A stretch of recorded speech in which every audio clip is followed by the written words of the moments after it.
support. Kita harus batasi dulu. Tadi kan dilema etik atau rujukan moral itu dalam hal manajerial atau dalam hal pembelajaran gitu kan. Ya mungkin kalau saya di dalam hal manajerial, kalau Bimo dalam hal pembelajaran gitu kan. Soalnya kalau saya menjawabnya dalam hal pembelajaran dilema etik atau rujukan moral, saya kan tidak masuk kelas. Nah, kalau dalam manajerial, ya sebetulnya sederhana. Kalau di dilema etik kan kita harus mengambil keputusan di dua kemungkinan yang dua-duanya benar, dua-duanya baik, dan kita harus mengambil satu. Kalau rujukan moral itu karena yang satu benar, yang satu salah.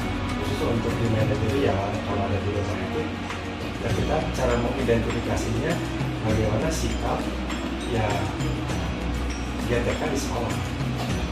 Nah kalau ada yang beda berarti ada dilema etik yang mereka rasakan atau yang organisasi rasakan. Hasilnya ketahuan dari situ. Sederhana cara mengidentifikasinya. Bagaimana yang sikapnya tadi cool atau periang, jadi berubah. Berarti ada sesuatu yang menurut dia kebijakan kepala sekolah tidak sesuai dengan apa yang dia inginkan. Kadang-kadang kan GTK itu egois ya. Dia hanya ingin memikirkan apa yang dia pikirkan. Sementara kepala sekolah itu memikirkan apa yang semua pikirkan. Walaupun ya tidak semuanya kelas. Tetap yang mengambil kebijakan yang penting mayoritas. Nah itu cara mengidentifikasinya sebenarnya dilihat dari sikap dia seperti apa. Kalau di luar kebiasaan berarti ada sesuatu, ada dilema. Kan dilema itu kan apa ya? Mungkin galau lah, lebih gaulnya galau. Walaupun beda dengan galau. Tapi dilema itu adalah sesuatu yang sesuai dengan apa dia membingungkan gitu, membingungkan bagi dia. Karena mungkin ya keinginan dia tidak terpenuhi, karena keinginan itu baik, bagus. Contoh yang bisa dalam hal PPDB, dalam hal baju seragam. Ada baju seragam bagus, tidak ada baju seragam juga bagus kan tidak ada yang salah gitu. Tapi ketika seorang ada kepentingan misalkan untuk penyediaan baju seragam, maka terus pihak sekolah tidak mengiyakan, maka di situ terjadilah sesuatu gitu. Nah itu cara mengidentifikasinya sederhana sih. Kalau dalam manajerial, kalau dalam kelas ya begitu. Bagaimana Bapak menjalankan pengambilan keputusan di sekolah, terutama untuk kasus-kasus di mana ada dua kepentingan yang sama-sama benar atau sama-sama mengambil kebijakan? Kaset, kemudian ada kendala. Kalau di tempat lain mungkin namanya tim manajemen. Jadi kalau ada sesuatu yang sekiranya sesuatu bisa saya putuskan sendiri, tapi paling tidak harus ada partisipasi dari orang-orang terdekat yang paham manajemennya. Maka saya ajak ngobrol teman-teman manajemen itu atau kita sebutin itu, ini ada kasus atau dilema seperti ini, baginya bagaimana, kata si A begini, kata si B begitu, dan kita ambil keputusan bersama, walaupun pada akhirnya tetap kembali ke kepala sekolah kan keputusannya. Hanya paling tidak aspirasi dari tim manajemen itu ditampung dulu, karena yang namanya kebijakan sekali lagi tidak akan memuaskan orang 100%. Jangan kita lah, Nabi aja tidak memuaskan umatnya 100%, banyak aja yang melawan, apalagi manusia. Tapi prinsipnya mayoritas puas, walaupun ada sebagian yang kurang puas. Jadi ya statusnya seperti itu. Jadi tidak bisa sendiri meminta masukan dari tim atau dari manajemen untuk mengambil keputusan, walaupun pada ujungnya tetap keputusan itu ada di pimpinan atau di kepala sekolah. Seperti itu. Langkah-langkah atau prosedur seperti apa yang biasa dilakukan? Tidak ada prosedur khusus, karena itu kaku. Itu paling tidak ya yang sudah dilakukan ya seperti itu, ngobrol dulu secara tidak formal, ngobrol dengan si A, ngobrol dengan si B, nanti baru kita rembuk. Seperti nanti ada sekarang tuh ada dilema nih, contoh kasus sekarang ada dilema etis. Nah maka Ini udah ngobrol dengan beberapa orang. Ini salah satu kasus aplikatif ya, dari dilema etis. Kemungkinan hari Jumat atau Senin udah ngobrol-ngobrol, mau masukkan tip jangan Kamis tapi Jumat, jangan Jumat tapi Senin. Jadi ada kemungkinan untuk memecahkan dilema etis tadi itu kalau tidak Jumat Senin. Jadi ngobrol dulu secara tidak formal, nanti baru diambil waktu tertentu, nah baru disampaikan. Jelas, identifikasi dulu, ya intinya mah masalahnya dari mana, apa kalau bicara siapa ya siapa dari mana. Ini kan berhubungan dengan ya kebijakan ke atas dan ke bawah, baik vertikal, terutama vertikal ya, ke atas bagaimana kita menyikapi kebijakan di atas itu kan sama. Dilema etis bagi kita juga kan ke atas itu. Dua-duanya benar baik, tapi tetap kita harus pilih salah satu dan tetap ya mungkin manfaatnya lebih banyak walaupun beda mungkin di sekolah lain A lebih baik tapi di sekolah lain B lebih baik, maka kita tetap melihat kultur, budaya, kebiasaan yang ada di sekolah karena karakter masing-masing sekolah itu berbeda-beda, karakter sekolah, karakter masyarakat. Makanya hubungan kita dengan sesama di sekolah, hubungan kita dengan masyarakat itu menjadi tinjauan. Karena memang saya merasakan budaya masyarakat Bandungan dengan tempat lain itu jauh berbeda. Maka kita pun dalam pengambilan keputusan tetap ya asalnya itu satu kali kata dua tetap apa ya? Tadi walaupun tidak menguasai semua orang, tetap kita harus ambil keputusan yang paling minimal bakal timbul gejolak. Apa saja yang selama ini Bapak anggap efektif dalam pengambilan keputusan terhadap Kita selama mengidentifikasi masalahnya apa, siapa dan seterusnya, dan kita melibatkan orang lain dalam manajemen. Kadang saya ngobrol dengan langsung, walaupun dalam startup sekolah baru saya ada di bawah, tapi dengan David bahkan dengan Melki, dengan semua orang, karena masukan dari bawah, terutama dari siswa ya, itu lebih jujur. Jadi ya seperti itulah apa yang sudah dilakukan. Itu dalam rangka tadi, tetap kan tujuan utamanya pemecahan masalah itu muncul kebijakan yang sifatnya membahagiakan walaupun tidak untuk semua orang. Itu intinya seperti itu.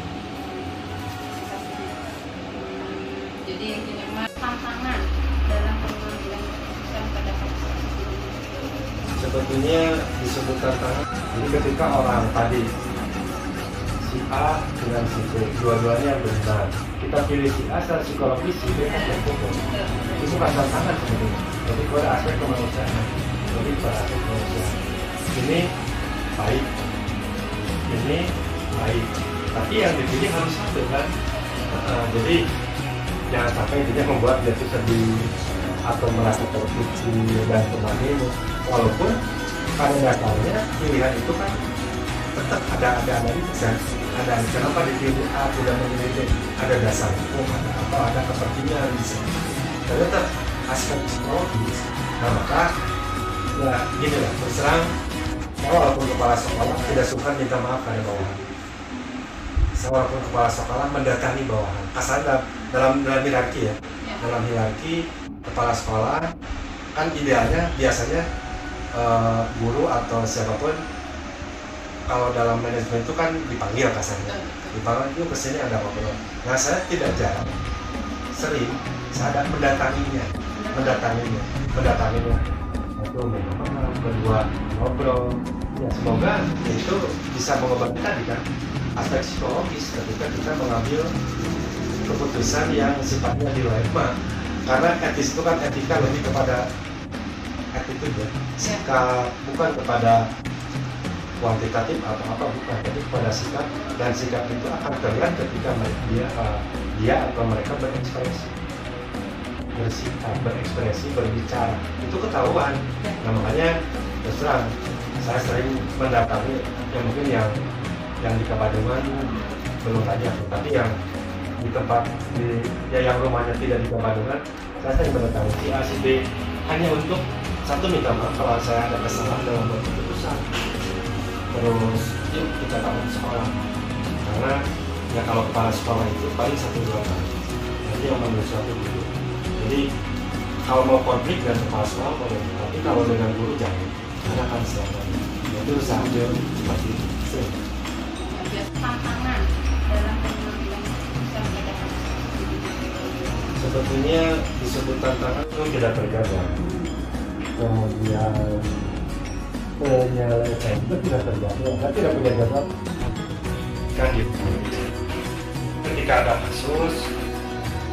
kasusnya penyakit, kita harus cepat saja.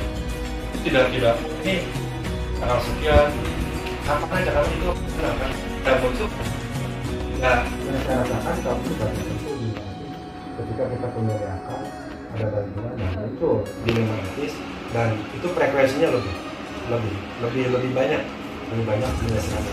Tapi kalau secara terjaga nah selanjutnya Bapak, adakah seseorang atau faktor-faktor yang selama ini mempermudah atau membantu Bapak dalam mengambil keputusan dalam jelas ketika saya menghadapi masalah itu di dalam maka saya ngobrol dengan hasil dan itu bisa 1, 2, 3, 4 orang yang mempermudah itu untuk saya mengambil keputusan. Karena kalau dari saya sendiri kan cara pandang saya dari si A, cara pandang si A, dari si B, cara pandang si B, nanti dikolaborasi, ambil yang terbaik menurut kita, bukan menurut saya, menurut semua. Nah itu yang diambil. Orang-orang ini apakah dan yang terakhir ini Pak, pertanyaan terakhir, dari semua hal yang telah disampaikan, pembelajaran apa yang Bapak petik dari pengalaman Bapak mengambil keputusan di dalam? Ya, ketika saya menghadapi masalah itu di dalam medis, maka saya ngobrol dengan si dan itu bisa 1, 2, 3, 4 orang yang mempermudah itu untuk saya mengambil keputusan. Karena kalau dari saya sendiri kan cara pandang saya dari si A, cara pandang si A, dari si B, cara pandang si B, nanti dikolaborasi, ambil yang terbaik menurut kita, bukan menurut saya, menurut semua. Maka itu yang diambil keputusan. Orang-orang ini apakah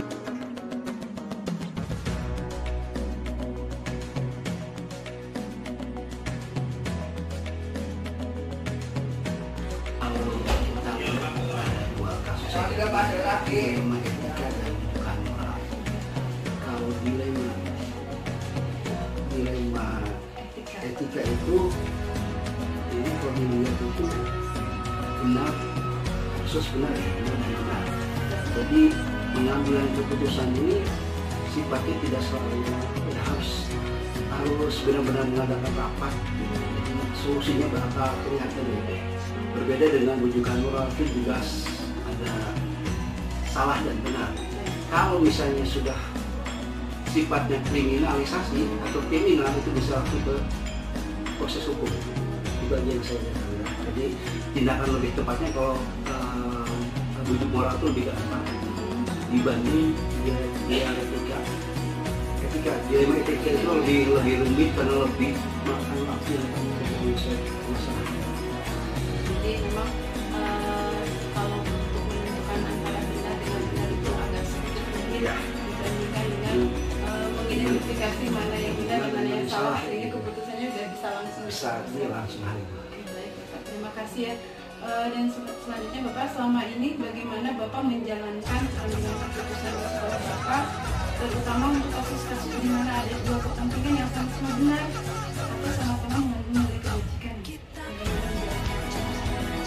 Biasanya kita melihat fakta dulu, bukan fakta dulu, kemudian penelusuran masalah, mengidentifikasi masalah, kemudian utamakan yang menjadi prioritas dengan keputusan yang berkaitan pada murid, tapi tetap memegang kebijaksanaan. Itu aja. Jadi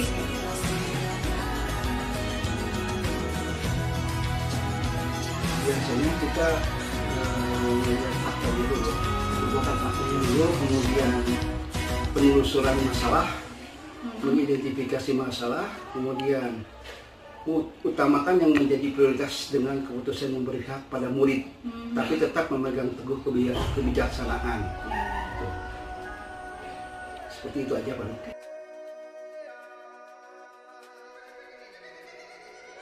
Biasanya kita itu menentukan siapa dulu yang terlibat. Ya, khususnya berdiskusi dengan warga sekolah, khususnya menimbang dari berbagai sudut pandang sebelum memutuskan setiap keputusan yang dilakukan dalam permasalahannya. Kemudian identifikasi masalah, yaitu mengklarifikasi tujuan khusus yang diinginkan. Kemudian mengidentifikasi masalah, kemudian melakukan diskusi dengan pihak yang terlibat. Itu aja yang penting sih.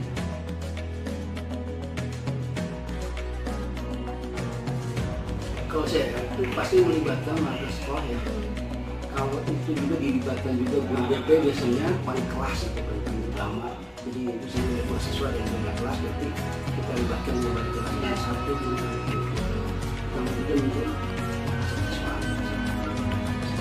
Jadi untuk menjelaskan ini buatkan sebuah hierarki nggak langsung tapi di apa sih diselesaikan dulu di luar. Kelas dulu, kemudian naik ke PP dan masuk ke lokasi kesuatu, kemudian dikumpulkan, kemudian ada solusi yang terbaik.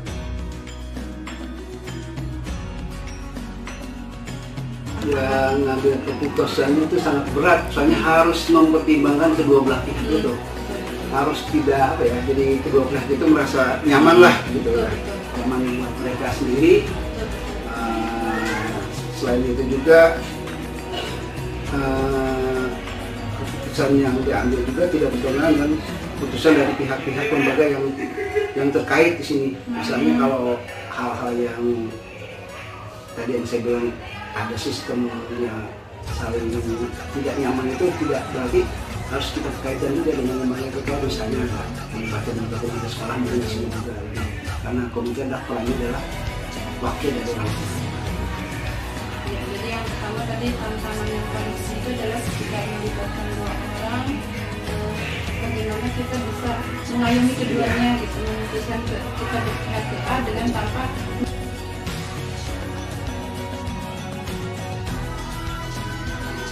permasalahan itu tidak bisa direncanakan ya. Pasti ada aja.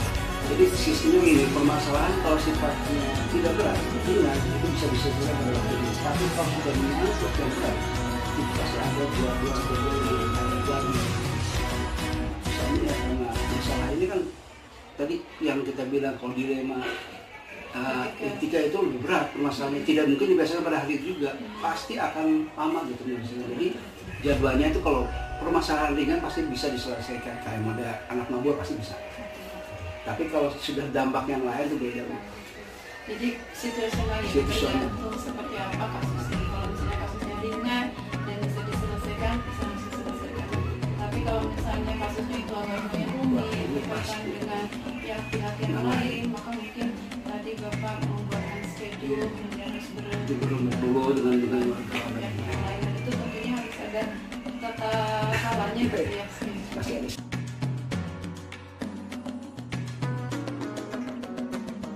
Jadi pernah saya lihat kalau menyangkut anak berarti ada one class di situ. Saya pasti stakeholder ada one class, ada mereka, ada wakil kepala sekolah kesiswaan, ada sekolah sebelah.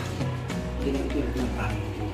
Jadi tadi saya berdasarkan keputusan Bapak bekerjasama berkolaborasi dua ya.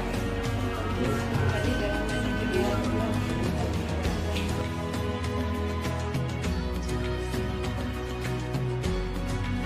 ya, dengan permasalahan yang tadi di atas memberikan pelajaran buat saya harus bijak dalam mengambil suatu keputusan. Jadi keputusan itu walaupun pas sebagai leader tidak semuanya, kita harus tetap punya yang namanya rekan kerja di sini. Jadi untuk pertimbangan selanjutnya melangkah ke mana juga harus ada yang namanya rekan kerja di sini. Karena pengambilan keputusan ini dilakukan sesuai dengan nilai kebajikan dan keberpihakan pada murid. Pada kesempatan kali ini saya sangat bahagia sekali bisa membersamai Bapak M. Fadilah Kamil MPD. Beliau adalah kepala sekolah yang masih sangat muda, namun di usianya muda ini sudah punya banyak pengalaman ya, salah satunya menjadi kepala sekolah SMA Al-Atiyah. Nah, dalam kesempatan ini saya mengucapkan terima kasih untuk Bapak memberikan kesempatan kepada saya dan berkenan untuk diwawancarai ini mengenai pengambilan keputusan Bapak. Baik Bapak, ada beberapa pertanyaan yang ingin saya sampaikan. Yang pertama ini terkait mengenai bagaimana Bapak mengidentifikasi kasus-kasus yang merupakan dilema etika ataupun rujukan moral.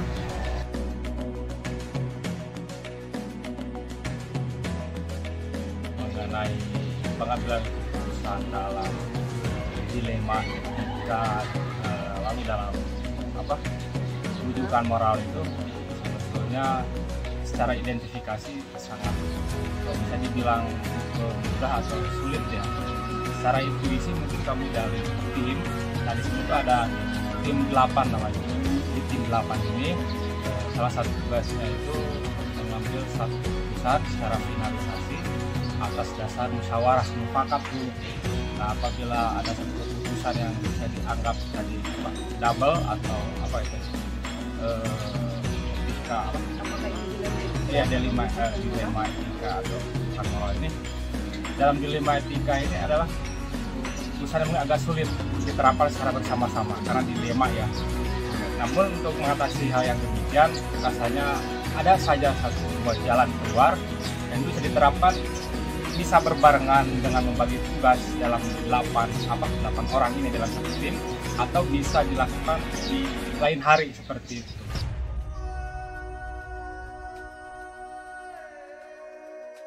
Yang sebelumnya sudah saya sampaikan, apabila diketemukan nanti di lapangan sama-sama baiknya mungkin ya, sama-sama keperluannya tidak bisa ditinggalkan, ini bisa diganti di kemudian hari tanpa harus ditinggalkan salah satunya.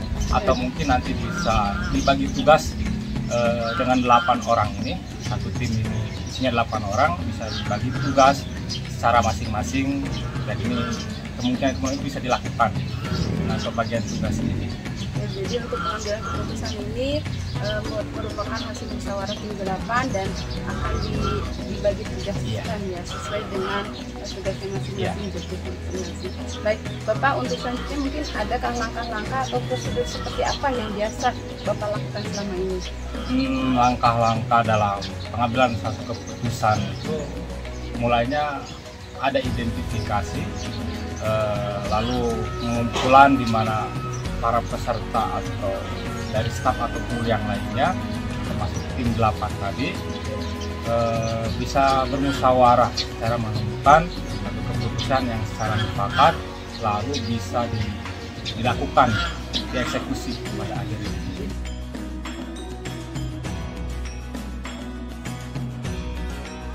Langkah-langkah dalam pengambilan satu keputusan itu mulainya ada identifikasi, lalu pengumpulan di mana para peserta atau dari staf atau kru yang lainnya termasuk tim 8 tadi bisa bermusyawarah secara menemukan satu keputusan yang secara mufakat, lalu bisa dilakukan, dieksekusi pada akhirnya.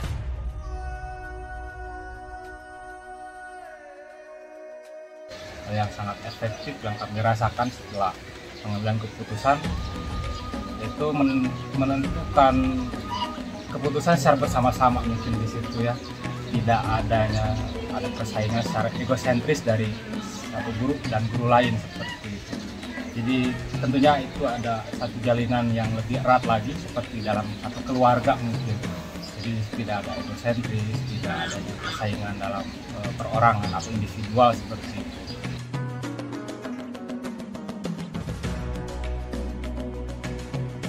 Kalau bicara tantangan mungkin dinamis ya dalam pengambilan satu keputusan, karena memang beberapa orang yang dikumpulkan pada saat itu ternyata punya gagasannya masing-masing. Nah, di mana keputusan itu kita tampung secara utuh, lalu kita jabarkan dan kita bisa mengambil satu keputusan yang benar-benar dianggap penting dan harus kita lakukan. Jadi lebihnya kepentingan yang memang yang secara tadi itu kepentingan yang memang untuk umum itu harus kita kedepankan.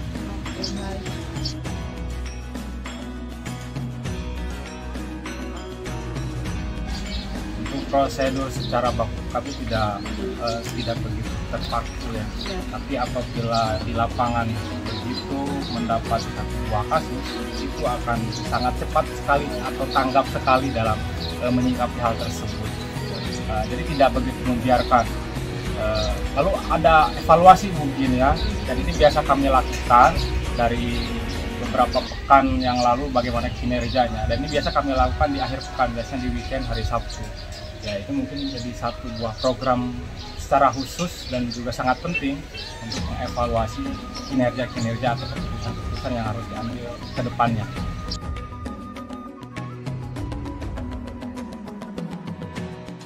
Ya, tadi kan sudah disinggung ya sama Ibu. Kolaboratif mungkin ya. Betul. Jadi ini adalah satu buah penyemangat juga bagi kami, di mana ada satu pengawasan yang lain dari intra sekolah, yaitu kolaborasi kami dengan warga sekitar. Nah, warga sekitar ini bukan hanya membantu dalam anaknya masuk ke sekolah kami, tapi juga ada pembimbing khusus yang kami tugaskan apabila temuan kami di sekolah bisa dipantau langsung oleh masyarakat. Karena kan di sekolah ini berbicara waktu efektivitas hanya beberapa jam saja, dari pukul 7 sampai pukul sekian seperti itu. Sisanya kan mereka anak sekolah atau peserta didik ini pulang ke rumahnya masing-masing, lalu berbaur dengan masyarakat luas di makhluk sosial mungkin. Jadi kolaboratif itu ya memang sangat dibutuhkan bagi kami dengan masyarakat di luar sekolah.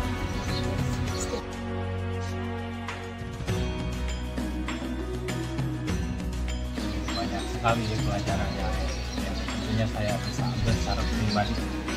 Ternyata untuk memimpin satu buah lembaga saja mungkin banyak sekali kesulitan, namun banyak pelajaran juga yang harus saya ambil di lain sisi, yaitu jangan patah semangat, jangan tiba-tiba menyerah saja, karena kita dalam organisasi yang bentuknya komunal di lembaga ini ada pihak-pihak lain yang mungkin saja bisa membantu dan melancarkan demi kelancaran sekolah, demi kemajuan sekolah ke depannya. Oke, luar biasa. Jadi pembelajarannya adalah jangan pernah menyerah, harus tetap semangat dalam rangka memajukan pendidikan Indonesia mungkin. Baik, terima kasih sekali lagi untuk Bapak Padi yang sudah berkenan dan memberikan kesempatan kepada saya berbagi pengalaman mengenai pengambilan keputusan. Ya Bapak, assalamualaikum warahmatullahi wabarakatuh. Waalaikumsalam warahmatullahi wabarakatuh.